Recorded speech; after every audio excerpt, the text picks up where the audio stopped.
بسم اللہ الرحمن الرحیم۔ غزوہ احد، صبر اور آزمائش کی کہانی۔ مکہ میں انتقام کی آگ۔ غزوہ بدر کو 1 سال گزر چکا تھا، مگر قریش کے زخم ابھی تازہ تھے۔ بدر میں اپنے سرداروں کی ہلاکت نے ان کے دلوں میں انتقام کی آگ بھڑکا دی تھی۔ مکہ کے بڑے بڑے سردار ابو سفیان، اکرمہ بن ابو جہل، صفوان بن امیہ اور دیگر نے فیصلہ کیا، ہم مدینہ پر حملہ کریں گے اور بدر کا بدلہ لیں گے۔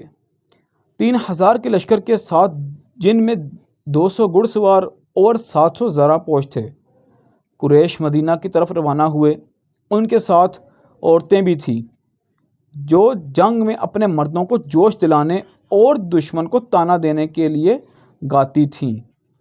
مدینہ میں مشاورت۔ مدینہ میں جب یہ خبر پہنچی تو رسول اللہ صلی اللہ علیہ وسلم نے صحابہ کو جمع کیا۔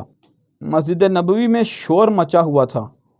کچھ بزرگ صحابہ، خاص طور پر حضرت عبداللہ بن ابی، چاہتے تھے کہ شہر کے اندر رہ کر دفاع کیا جائے، مگر بدر میں شریک نوجوان چاہتے تھے کہ شہر سے باہر نکل کر کھلے میدان میں مقابلہ کیا جائے۔ آخرکار یہی فیصلہ ہوا کہ میدان میں لڑا جائے۔ احد کا میدان۔ احد مدینہ کے شمال میں ایک بڑا پہاڑ ہے۔ پہاڑ کے دامن میں کھلے میدان کا انتخاب کیا گیا۔ رسول اللہ صلی اللہ علیہ وسلم نے 700 مجاہدین کے ساتھ صف بندی کی۔ اہم مقام پر، جہاں سے دشمن پیچھے سے حملہ کر سکتا تھا، آپ صلی اللہ علیہ وسلم نے 50 ماہر تیر انداز حضرت عبداللہ بن جبیر رضی اللہ تعالیٰ عنہ کی قیادت میں تعینات کیے اور سخت تاکید کی، تم اپنی جگہ نہ چھوڑنا، چاہے ہم جیت جائیں یا ہار جائیں۔ جنگ کا آغاز۔ صبح کے وقت دونوں لشکر آمنے سامنے ہوئے۔ قریش کی طرف سے طلحہ بن ابو طلحہ آگے بڑھے اور للکارا۔ حضرت علی رضی اللہ تعالیٰ عنہ اور حضرت حمزہ رضی اللہ تعالیٰ عنہ نے ایک کے بعد ایک قریش کے بہادروں کو گرا دیا۔ حضرت حمزہ رضی اللہ تعالیٰ عنہ شیر کی طرح حملہ کر رہے تھے۔ ان کی تکبیر کی آواز میدان میں گونج رہی تھی، مگر قریش کے ایک حبشی غلام وحشی بن حرب چھپ کر بیٹھے تھے، جن کا ہدف صرف ایک تھا، حضرت حمزہ رضی اللہ تعالیٰ عنہ۔ انہوں نے اچانک اپنا بھالا پھینکا جو سیدھا حضرت حمزہ رضی اللہ تعالیٰ عنہ کو لگا اور وہ شہید ہو گئے۔ مسلمانوں کی ابتدائی فتح۔ مسلمانوں نے شجاعت دکھائی اور قریش کی صفیں ٹوٹ گئیں۔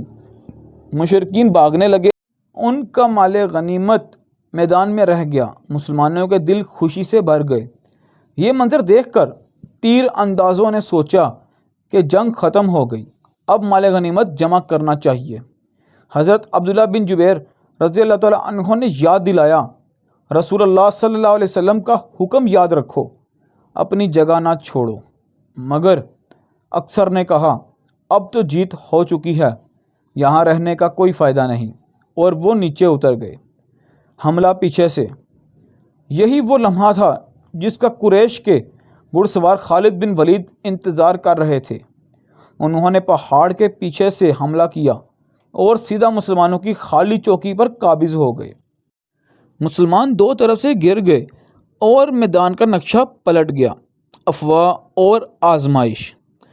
اسی افراتفری میں یہ افواہ پھیل گئی کہ رسول اللہ صلی اللہ علیہ وسلم شہید ہو گئے ہیں۔ صحابہ کے دل ٹوٹ گئے۔ کچھ لڑنا چھوڑ کر پیچھے ہٹ گئے۔ حضرت انس بن نضر رضی اللہ تعالیٰ عنہ، جنہیں بدر میں شریک نہ ہو پانے کا افسوس تھا، تلوار اٹھا کر بولے، اگر رسول اللہ صلی اللہ علیہ وسلم شہید ہو گئے ہیں تو پھر جا کر اسی مقصد پر جان دے دو جس پر وہ گئے تھے۔ یہ کہہ کر وہ دشمن کے بیچوں بیچ گھس گئے اور شہید ہو گئے۔ رسول اللہ صلی اللہ علیہ وسلم زخمی۔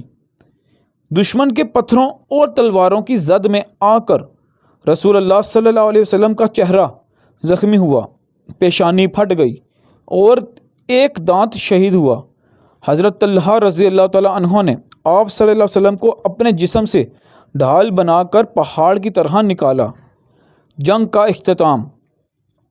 کچھ دیر بعد قریش نے مزید حملہ نہ کرنے کا فیصلہ کیا۔ وہ سمجھتے تھے کہ مسلمانوں کو کافی نقصان پہنچ چکا ہے۔ 70 صحابہ شہید ہوئے، جن میں حضرت حمزہ رضی اللہ تعالیٰ عنہ بھی شامل تھے۔ مسلمانوں نے اپنے شہداء کو دفن کیا۔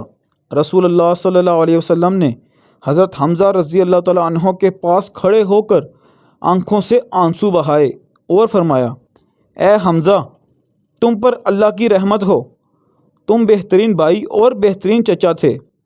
احد کا پیغام۔ یہ جنگ مسلمانوں کے لیے ایک کڑا سبق تھی۔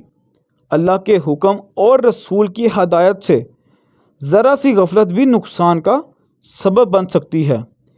فتح صرف اسلحے سے نہیں بلکہ اطاعت اور صبر سے ملتی ہے۔